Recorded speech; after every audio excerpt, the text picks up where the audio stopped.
Mark Cavendish has been making headlines for over a decade. The fastest man on two wheels has been accumulating race wins and records and attracting attention from the moment he turned pro in 2005.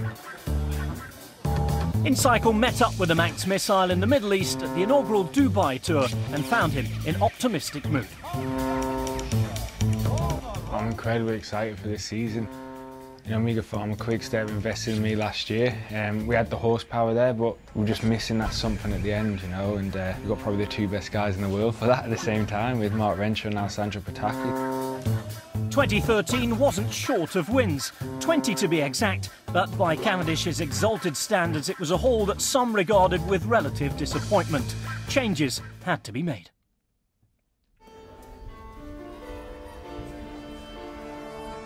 The building programme that began when Cavendish joined Omega Pharma at the start of last season has continued.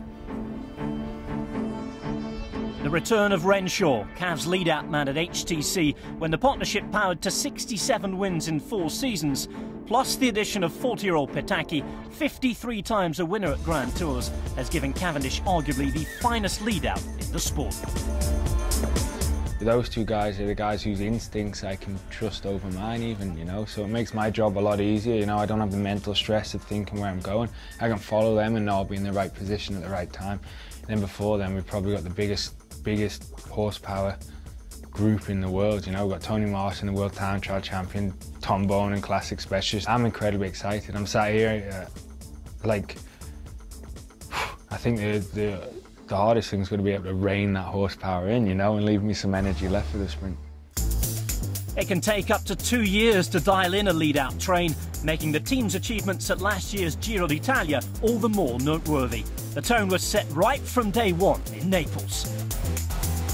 Cavendish is the leader of the Giro! The team set about winning every possible sprint finish in one of the harshest Giros in recent years. And you've got to be a very good sprinter to beat Mark Cavendish.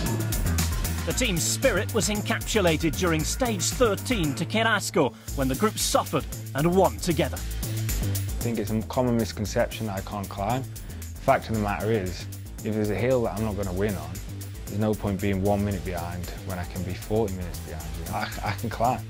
I'm not a bad bike rider, to be fair, you know, and that was one of those moments, you know. I have to get stuck in. I need the whole team around me, but the team stayed around me in a bubble, protecting me from the wind and just giving me morale on the climb, you know. And we got over, we got to the finish, and I won.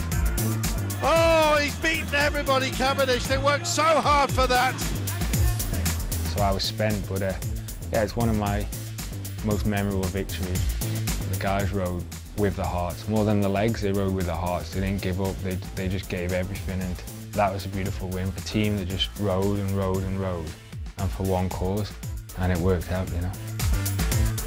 Victory on the final stage to Brescia made it 5 stage wins in total and gave Cavendish the points classification crown, as he became only the 5th rider in history to win the sprint title in each of the 3 Grand Tours. Every champion has challenges, and Omega Pharma's sprinting super team is a response in part to that threat. Marcel Kittel took 4 of his wins at the Tour de France last season, whilst Cav, recovering from fatigue and illness, managed 2.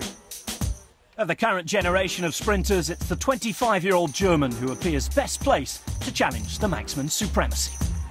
August Shimano were incredibly strong at the Tour last year. We were strong, it's just they were pretty exceptional, and Marcel was as well. Their duel will be a season-long highlight. Who will wear the yellow jersey after the Tour de France's opening stage will be another. For Cavendish, it's a chance to realise one of his few unfulfilled ambitions. Tour de France is starting in the UK. It's something I couldn't have dreamed about as a kid, you know. To have 3 stages this year, it makes me buzz, it gives me goosebumps, especially the first stage, finishing my mother's hometown in Harrogate. I've never been so excited about one day of the year before in my life. Mark Cavendish's dominance has lasted the best part of a decade, but despite all the accolades and achievements, his desire to keep on winning burns as brightly as ever. I've never looked back on what I've done, even before I was cycling, you know. When I achieved something, I set a goal, I wanted to achieve it. The day after I I achieved it. I set a new goal, you know. That's always how I was, and how I continue to be, you know. I always wanted to be the best, that was it. You know, the reason to change now, like I want to do well because I want my family to be proud of me. I want my daughter to grow up looking at her dad doing these things. Like, so the motivations have changed, but I still want to win.